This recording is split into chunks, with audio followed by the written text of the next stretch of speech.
మేము అభ్యర్థిని పెడుతున్నాం, రేపొద్దున రాజ్యసభ ఎన్నికల్లో గెలుస్తామనేది ఇచ్చారు. చాలా బిగ్ స్టేట్మెంట్ అది. ఏంటి, ఎందుకన్నారు? బెదరగొట్టడానికి అన్నారా? నిజంగానే టచ్లో ఉన్నారా? రాజ్యసభ ఎన్నికల్లో అభ్యర్థిని పెడుతున్నారా ఏంటి? ఇవాళ రాష్ట్రంలో పరిస్థితి మీరు చూస్తూ ఉన్నారు.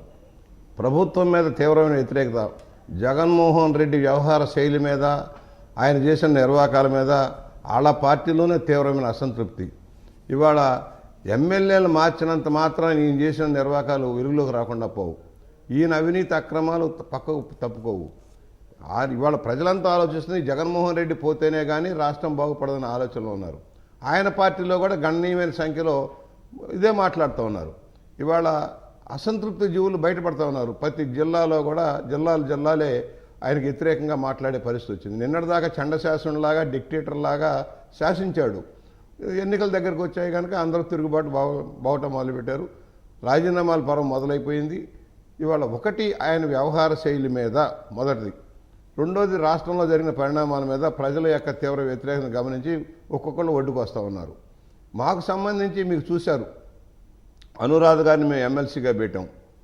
అధికారంలో ఉండి అధికార దుర్వినియోగం చేసి స్థానిక సంస్థలన్నీ కూడా ఏకపక్షం చేసిన రోజును చూసాం మనం. రాష్ట్రంలో పంచాయతీలు కానీ, మున్సిపాలిటీలు కానీ, జిల్లా పరిషత్తులు అన్నీ కూడా ఏకపక్షం చేసి బెదరగొట్టేసి భయానక వాతావరణం సృష్టించిన ఈ పెద్ద మనిషికి ఎమ్మెల్సీలో పరాభవం జరిగింది. గ్రాడ్యుయేట్ ఎన్నికల్లో కానీ, అదేవిధంగా పంచమర్తి అనురాధ గారిని పెట్టి మాకు కేవలం 19 మంది ఎమ్మెల్యేలు ఉన్నప్పుడు మేము అనురాధను మేము గెలిపించుకోగలిగాం. ఆ పార్టీలో ఉన్న అసంతృప్తి కావచ్చు, మరొకటి కావచ్చు, మాకు ఎవరో వేశారో మాకు అనవసరం, ఓట్లు ఎవరో వేశారు. అలాగే రేపు రాజ్యసభలో కూడా జరగబోయేది అది. 3 సీట్లు ఖాళీ అయినాయి. ఆయనకి ఇప్పటికే సగం మంది ఎదురు తిరుగుతూ ఉన్నారు. సీట్ల మార్పిడి వల్ల కావచ్చు, లేకపోతే ఆయన మీద వ్యతిరేకత కావచ్చు, ఇతర పార్టీల వైపు చూసే వాళ్ళంతా ఉన్నారు. మా వరకు మాతోటి మేము వస్తాము, తెలుగుదేశంలో మాకు ఒకటే జయం, ఆయన మీద కోపంగా వస్తున్నాం, రాష్ట్రంలో ప్రభుత్వ పరిపాలన మారాలి, మేము మీతో కలుస్తాం అనేవాళ్ళు చాలామంది మా అందరితో మాట్లాడుతున్నారు. మా సీనియర్ లీడర్తో మా అందరితో మాట్లాడుతూ ఉన్నారు.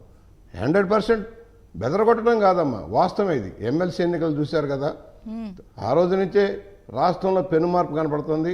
పెద్దల పుల్లారావు గారు కూడా తెలుసు రాష్ట్రంలో జరిగిన పరిణామాలు, ఎంత అవినీతి అక్రమాలు. అసలు మన పరువు ఢిల్లీలో, ఒకప్పుడు అనుకునే వాళ్ళు మన పదవుల కోసం ఢిల్లీలో తాకట్టు పెట్టారు రాష్ట్రాన్ని అనుకునేవాళ్ళం. ఇవాళ ఈ ముఖ్యమంత్రి చేసింది ఏమిటి?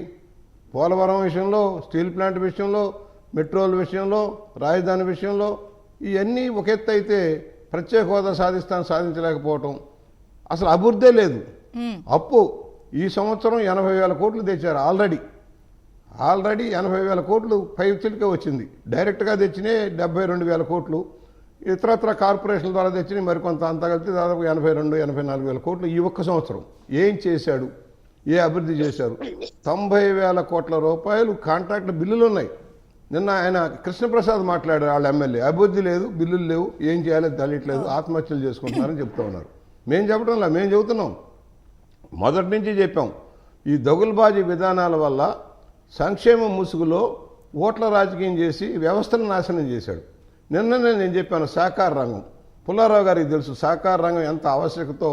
గ్రామీణ భారతంలో రైతులకి సరైన సౌకర్యం కల్పించడం కోసం, ఆర్థిక వనరులు సమకూర్చడం కోసం, రైతులకి గిట్టుబాటు ధరలు లభించడం కోసం సొసైటీలు పనిచేస్తాయి, వాటిని నిర్వీర్యం చేశాడు. నామినేషన్, అనేక సంవత్సరాలుగా నామినేషన్ పదవుల్లో నియమించేశాడు. కులానికి ఒక కార్పొరేషన్ అన్నాడు, నిధులు ఇచ్చాడా? నిధులు లేవు. అవన్నీ తిరుగుబాటు. ఇవాళ బీసీలు ఉన్నారు, బీసీల యొక్క 75,000 కోట్లు దారి మళ్లించాడు. బీసీ సప్లాన్ నిధులు, దళితుల సప్లాన్ కేంద్రం ఇచ్చే నిధులు కూడా పక్కదారి పట్టిపోయినాయి. వాళ్ళందరూ ఇవాళ వ్యతిరేకిస్తున్నారు. దళితులు ఎవరైతే ఓట్లేసి ఒకసారి నమ్మి ఓట్లేశారో వాళ్ళంతా తిరుగుబాటు బావుట. ప్రజాభిప్రాయాన్ని బట్టే ఎమ్మెల్యేల ఆలోచన విధానం మారింది. ముఖ్యమంత్రి గారి కామెంట్స్ ఆయన చాలా ఏం చెప్పారు?